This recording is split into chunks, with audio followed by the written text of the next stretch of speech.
Hi, this is Brendan Davis from Bedrock Games and the Bedrock blog, and I'm here with Dion, and we are missing Kenny and Adam, so this may be a shorter one, maybe we'll go the full distance, we don't know, but we're just going to talk about the movie as long as we can.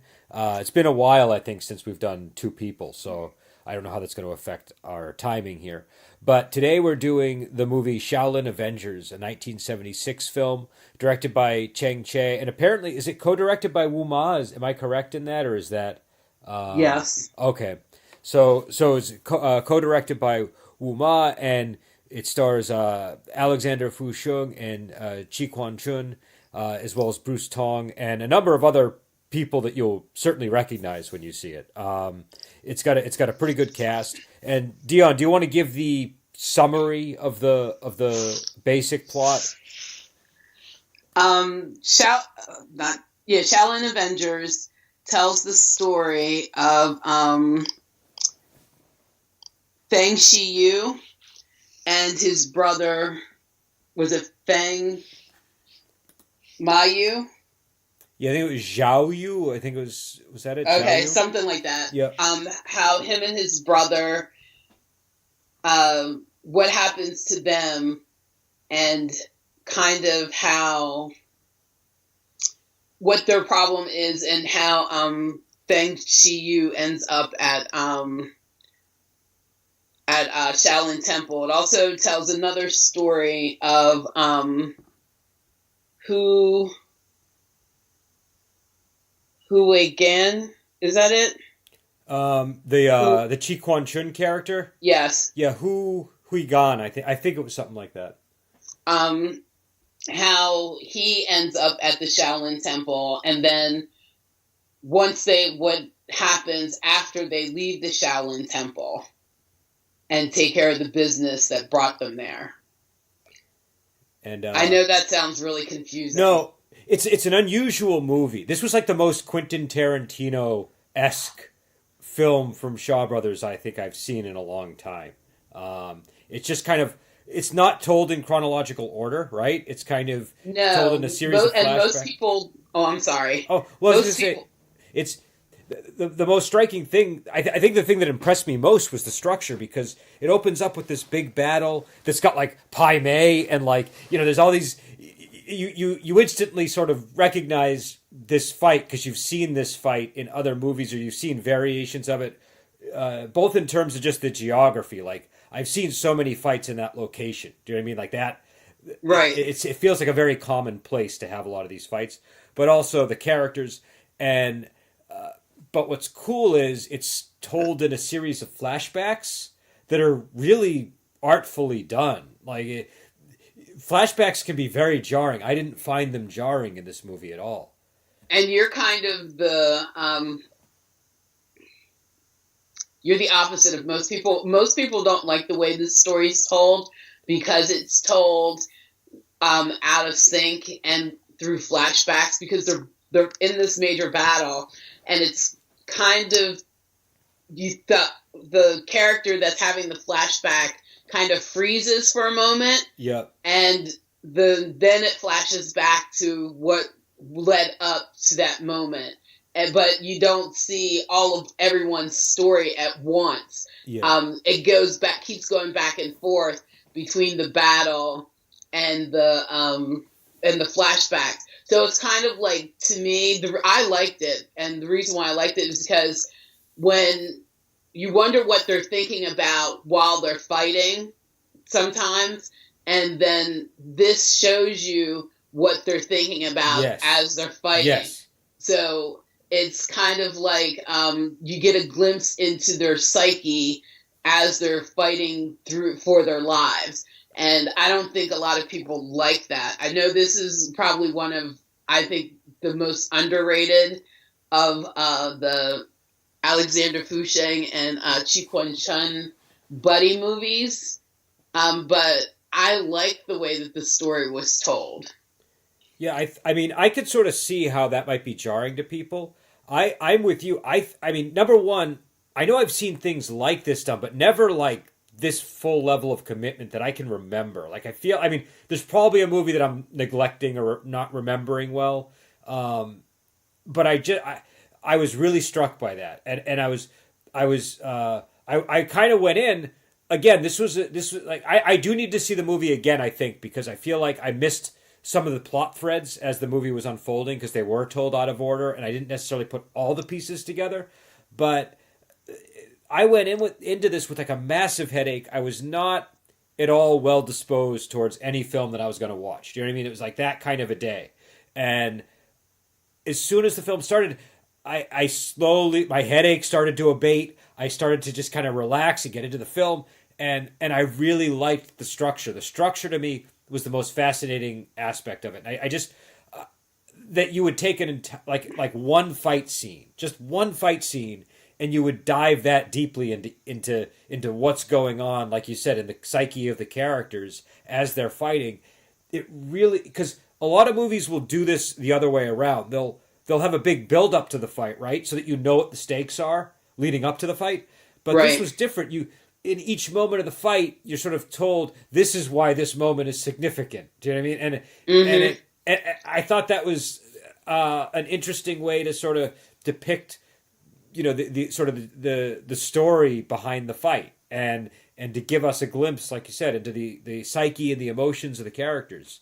I thought it was brilliant, and it also visually it was really well done. It wasn't like a sloppy, like in the old sitcoms when they start to fade back into the Right. into the past. It wasn't done like that. It was done in a really artful way. This was clearly a film that like it had, like I know Uma co-directed it, but it has the Chang Cheh stamp on it. Like you can sense the Chang Cheh hand. Yeah, it's his film. Yeah. It's got like right down to sort of those, like my favorite Chang Cheh device is when he zooms in on things. Do you know what I mean? Like you have two characters seated in the chairs in the Lai Tai platform, and the camera just zooms in. You got a lot of those kind of moments. You get a lot of those like black and white flashbacks. I think when they were showing the death of the father, for example, I believe that one was done in black and white. It just was I thought a stunning movie. I was, again, I do want to watch it again because I want to kind of chew on some of the plot more. I was more focused on the fighting and the structure this time around, but I felt like almost a little bit giddy, like I hadn't in a while with some of these movies. You know what I mean? Like Right. it's just one of those films where I every once in a while, like every 10 movies or so, you see a film and it reminds you of why you watch these movies. Do you know what I mean? And this was one of them. I thought it, and all I kept thinking of were all the other great movies that we had seen that this reminded me of. Do you know what I mean? So, for example, the what was it? Disciples of Shaolin, or Shaolin Disciples, the one where they have the fabric workshop, and Disciples of Shaolin. Disciples of Shaolin. That's my favorite. That it reminded me a lot of that movie, a lot. And I mean, there were some things in this that sort of like felt very specifically connected to some of the like kind of like how you say, like with Chang Cheh, you can sort of see him experimenting with different patterns over and over again in movies, and like I felt like there was a strong connection between those two films here, just in terms of the patterns he was experimenting with. And also the actors were similar as well. But yes, I don't know what I want to get into the fighting in a moment, but anything else that you wanted to discuss about the sort of general story or the reaction people have to it? Well, I think first of all, this movie assumes that you know kind of the backstory a little bit of the characters that were in the movie, but I just love the way the story is told. You get a lot of feeling. Usually there isn't like a strong woman in these movies, but Fang Shi's you mean mom. Chang Cheh movies when you say that, right? Yes. Yep. But in this one, Fang Shi's mom is very strong, and I kind of wish they would have focused a little bit more on her, or if they had done a movie that was about her and her husband and how they got into so much trouble. Well, she's a significant character too. I mean, she's like a legendary figure. Exactly. So I thought that was the most impressive character in the movie. Actually, the mother. She, I think there was. I don't know if it was meant to be the same character or a similar character in Shaolin Temple, but there was another figure like that, the female elder, and I know that she's also an elder of Shaolin. This lady. So, but I couldn't remember if it was if that was the same woman or if it was the other one.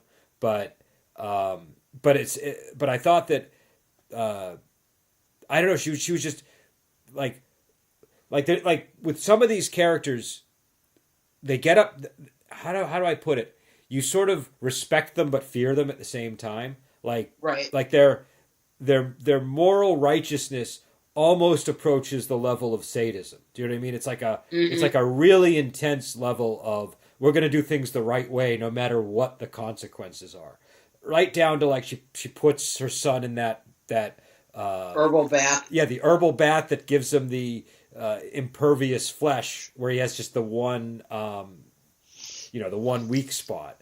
But that scene was I thought done really well. It was again, Chang Cheh does tend to have a lot of these torture type scenes, but as his torture type scenes go, I thought this one was kind of moving the way they handled it, and I thought that the just sort of the way that they were sort of trying to get at the pain that she had to inflict on him in order to protect him. Do you know what I mean? I thought it was like it was sort of like an interesting way of summarizing a really how would you put it, like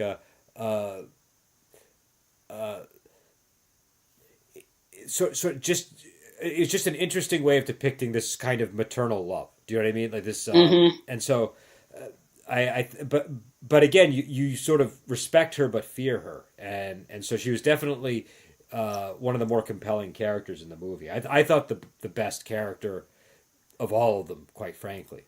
But I don't know. Did you have any thoughts on any of that?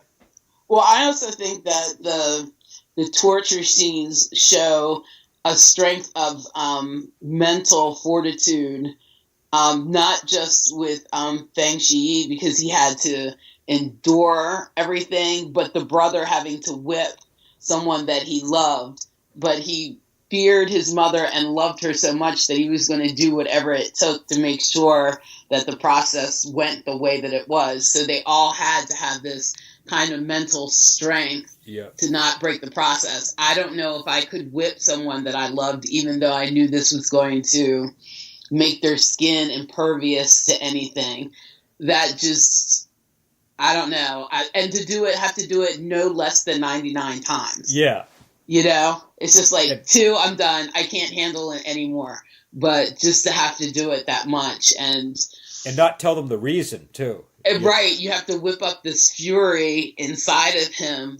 But so it's just like, it was just so much. But it was done not in a gory, over the top, sadistic way, but in a kind of loving way. Yeah. You felt for the characters as they were going through. Yeah. Yeah, I thought that scene was very effective, and I thought that one of the reasons why, and maybe I missed a detail, so maybe this is wrong, but my impression was that they didn't tell you why he was in there for some time. You were kind of left to sort of figure it out until she explained it, right? It wasn't explained until the brother asked the question, if I remember, and that was after we see them put him in the bath, and right, and so you're kind of left. You're sort of in the same confusion that Alexander Fu Shen is in that moment. And I thought, so you're like, wait, why are they putting him in here? You really don't know what the consequences of this is going to be. And so it makes it kind of scary. I didn't really, because before that, the only hint I had to go on was that she made them take that really intense vow, and it included a vow of celibacy, right? Right. So I thought maybe it was related to that. And so, so my first reaction to it was a bit of horror, and then I realized as they had the conversation that, oh, this was done to protect him, to make him, able to deflect the attacks of swords and stuff like that. So I thought that was and also it's kind of an interesting, like I thought the herbal bath was a cool way to render the skin that way. A lot of times, like it's like they'll have to practice on bamboo trees or something like that. But this was kind of a cool way to do it. Yeah, it was, and you could see that it covers the whole entire body. I can't remember, but the one, I think it's Marco Polo, where Chu Kuan-Chun is learning the technique, but they have him cutting down bamboo with his body parts. Yeah. And so, it's that one little small part around his waist that is left vulnerable. But in this one, he's covered from head to toe because they actually pour the herbal bath over him several times. So there's only one place that is not visible to the light that is left unprotected. And that is like a really bad way to go. It also makes total sense. Like it's logically very consistent, but that leads to like the most horrific scene in the movie at the end. At least in my mind. I have a pretty solid stomach, and we're going to spoil this because I kind of want to talk about this because it's like it's the most horrifying thing in the film. But that's where he ends up getting killed, and I honestly had trouble with that scene. I was cringing during that sequence. Yeah, the first time I saw it, I was like, I knew. Because they tell you at the beginning of the movie, but then when you get to the end of the movie, well, I'm hoping that he lives anyway. But, just to see it, it's just like, oh, yeah. It was, I could feel it. It was that bad. Like, and it wasn't like it was graphic in a way that you might, it wasn't like they showed everything. It's just that they gave you enough of an impression to fill in all the blanks. Right, and the screen flashes red. And I like when Chang Cheh does that when it's particularly gory or supposed to be a gory scene, is he turns the scene red. I mean, honestly, I think this has got to be the number one gory scene from Chang Cheh in my mind now. Like, I know before it was that drawing and quartering scene. Like, that was always the one that, like, oh my God, he's suddenly not a person anymore. But this one horrifies me even more than that one. So I think this is the new number one intensely graphic, violent scene from Chang Cheh. Mine is the disemboweling of a person. In the what was it? The One-Armed Swordsman, the Return to One-Armed Swordsman. Is that the one you're thinking of? No, I can't. It's one with Chu Kuan-Chun and Fu Shen. That narrows it down considerably. Yeah, and I think it's Alexander Fu Shen that's actually the one who puts his hand in and pulls the intestines out. See, for some reason, I can't remember which one it is. For some reason, the intestine pulling thing doesn't. This is like the end of the. Remember, like the end of Braveheart, how that ended. I mean, they're both getting at the same kind of concept, but this one I just was like, oh, I'm sick to my stomach watching this. I mean, maybe people won't have the same reaction I did. I just was pretty. I started feeling pretty green watching that part. So I mean, it's again. I mean, Chang Cheh's kind of a master at this. So like Dion said, it's kind of take your pick. The disemboweling scene, the scene that we're talking about, the drawing and the quartering. The scene I had in mind from Return of One-Armed Swordsman is the one where they hack the guy in half. Oh yeah, that one's bad too. Yeah, that one's pretty grotesque. But he's and from Two Champions of Shaolin, when they bend Lu Feng's character back completely in half. But the thing that's interesting about it is there is like an art to how he does it. It's not just like, I'm going to do the most horrible thing I can imagine. It usually has some kind of emotional weight to it too. It's not just sort of done randomly. Like they plant the seed of this idea in your head from the very beginning of that. At least from when when he has the bath in the herbal concoction. Do you know what I mean? So you're already like, oh no, that's what, like, if he dies, that's how it's going to happen. You know, like you know that. So and there are hints to it through the movie. I probably missed the hints, but I definitely believe you because I feel like it's it felt like a well crafted film to me. It was very well crafted. It didn't feel like one that was done on autopilot or anything like that. I mean, now maybe it was. I don't know. I don't know the details of the filming of it, but the end result I thought was a very very well crafted movie, and yeah. So again, one of the attractive aspects of Chang Cheh is just how even down to like some of his really early films, just how he can kind of use violence as a medium, and when he really wants to impact you with it, he can because he's just so good at it. But what did you think of the fight scenes in general? I enjoyed the fight scenes, and I know people kind of felt that the fighting, breaking into the fighting, made the fight scenes choppy. Because it was broken up with all the flashbacks. But I liked the way he kind of focused in on one character and had them fight a little bit and then flash back. Yeah. I like that nuance. It was, and I like the close-up shots where that you can see that everybody's doing what they're supposed to be doing. I mean, you can tell that there's no stunt person doing what they're doing, because he's the master of that. He always picks actors that pretty much can do every move.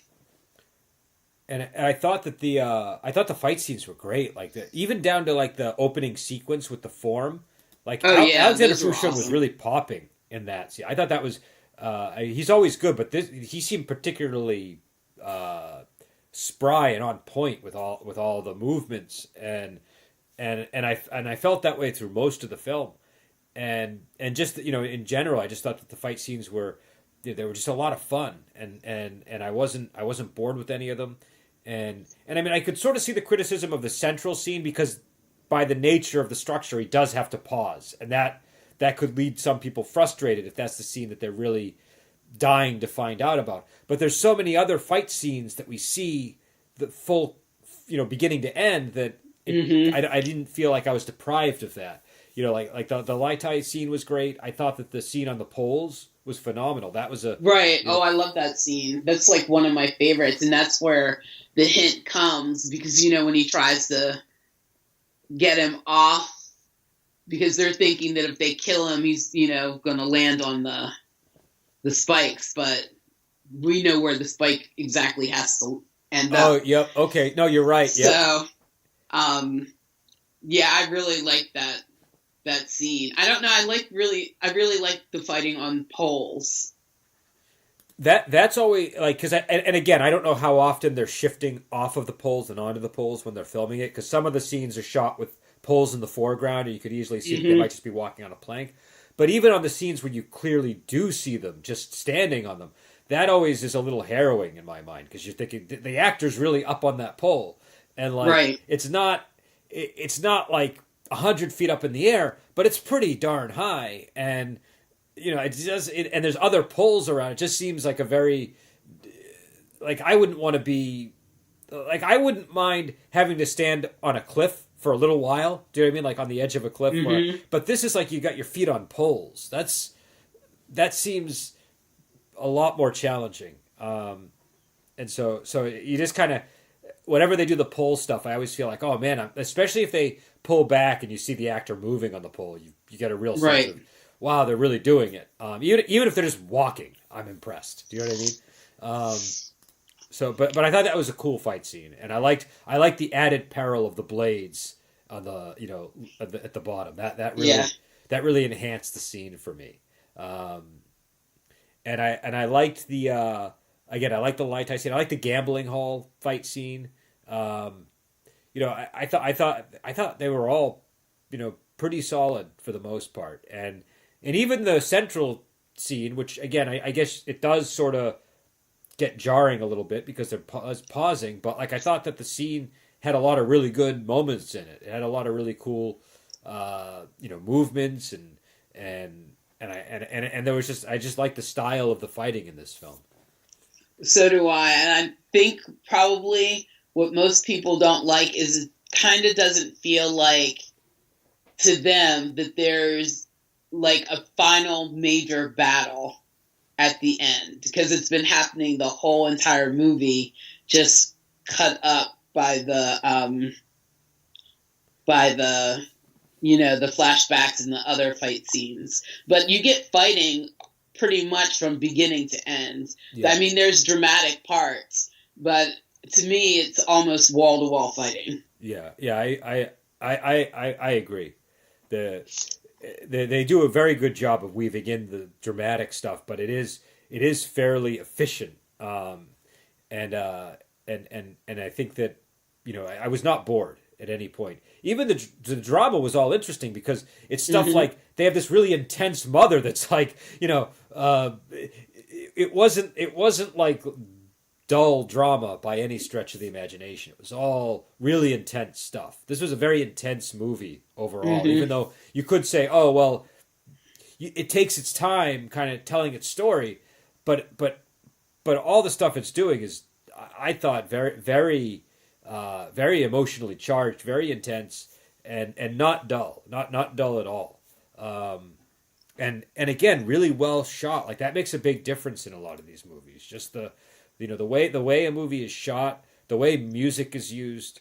I was just about to say that, because in this one I really noticed the music. I'm not one to tend to notice the music, but I feel that in the right spots, the music really helped to tug at your heartstring and really helped to set the mood for the intensity of what was going on. There was even one song that reminded me of, I don't know if it was Carmina Burana or something that sounds like Carmina Burana, but it had that Carmina Burana feel to it, and but it didn't sound like the normal section that you hear from Carmina Burana. It sounded kind of vaguely like it, but I thought that was a really cool, whatever it was really cool.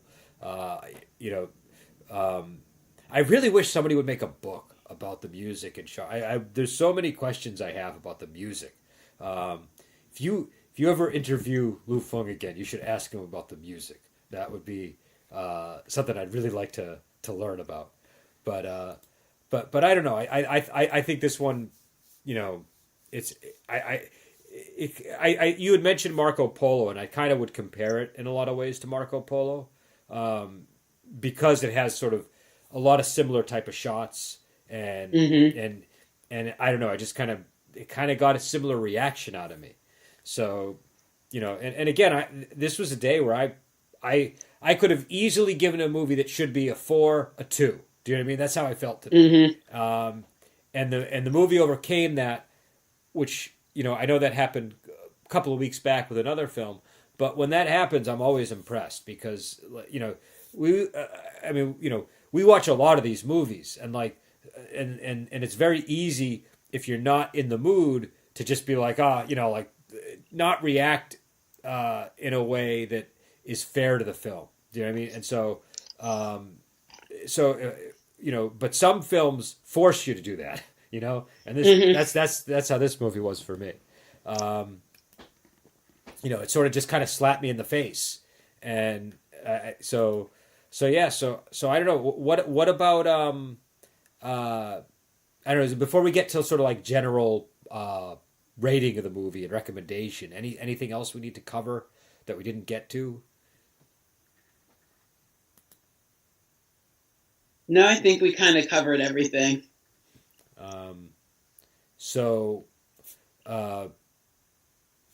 I guess we'll get into do you want to do your rating and recommendation? Do you want me to go first? What would you be more comfortable with this time around? It doesn't matter. All right, so I'm going to, and this is subject to change because I think it could go up on repeat viewings, but I'm going to give it a 4. I think it's definitely at the very least a 4. It's possibly a 5 for me because I feel like it's the kind of film where if I watch it again and again and again, I'm gonna really get into all the details of the background. Do you know what I mean? And it's gonna that stuff didn't seem like it gets boring over time to me. That stuff seemed like it pays dividends over more viewings. And I think I'm gonna, you know, I'm gonna have to obviously recommend it to people. I think it's worth seeing, but simply because you told me there are a lot of people that found it jarring, I would add the caveat that apparently some people don't like it as much as I do. So just take my recommendation with a grain of salt, because I don't want people walking in, seeing it, and then being like, oh, what the hell? This isn't as great as Brendan said it was. But I'm frankly perplexed by that reaction. I thought it was. It has all the elements of what I'm looking for with these kind of films when I watch them, and there wasn't like a moment where I was like, oh, I need to go make myself some coffee, or I need to go. I didn't get bored at all. So I thought it was great. What about you? I have to totally agree with you. I have probably seen this movie 10 times. And I still give it a very strong 4. I don't understand why people... Well, I guess I can see why people say it is jarring and they don't like the way it's broken up. But I find it a unique way to tell a story. I don't necessarily need a story to be told chronologically to like it. Yeah. I enjoyed the fighting. I enjoyed the characters. I enjoyed the way the film was shot. The music really... impressed me I to the point that I actually noticed it. I just think it's slept on film, and you should see. Do take it with a grain of salt.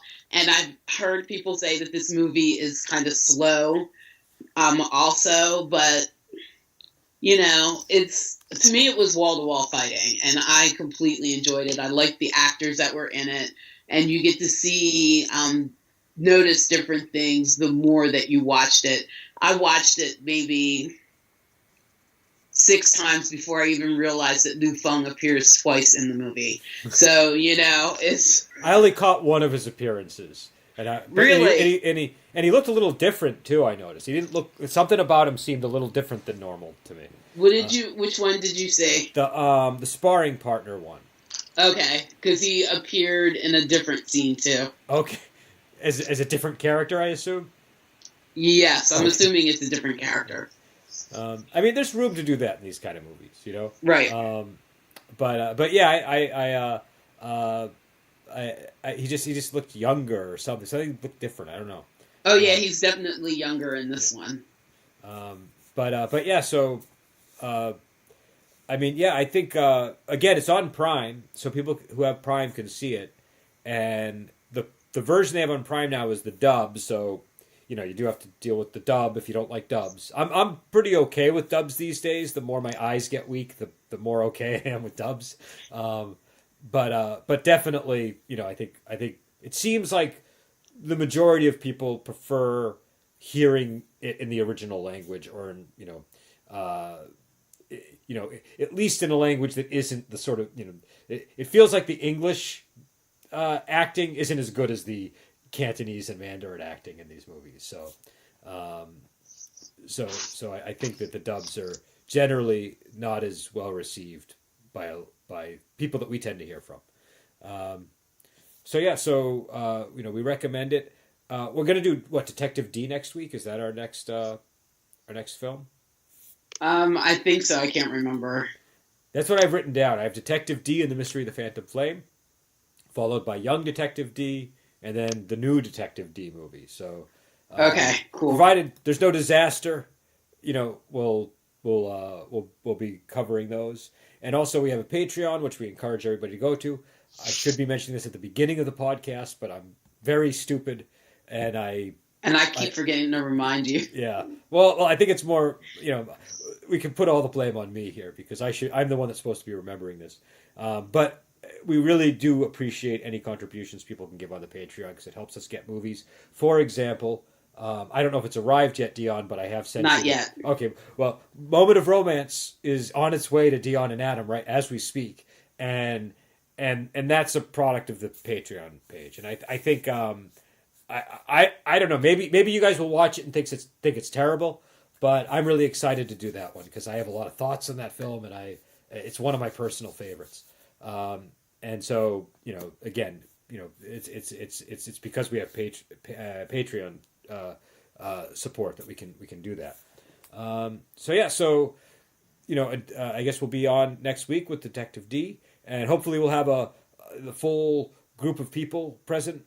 We apologize. Some weeks everybody just can't get together, but we try to keep it going. So I think we did a pretty good job, though, just you and me tonight. This is we did. Yeah, so the danger with just two people is if nobody has anything to say, there's no third person to chime in and kind of keep the thing flowing. But we somehow manage to survive every time. So we'll let you go, and we will talk to you later.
Fuck!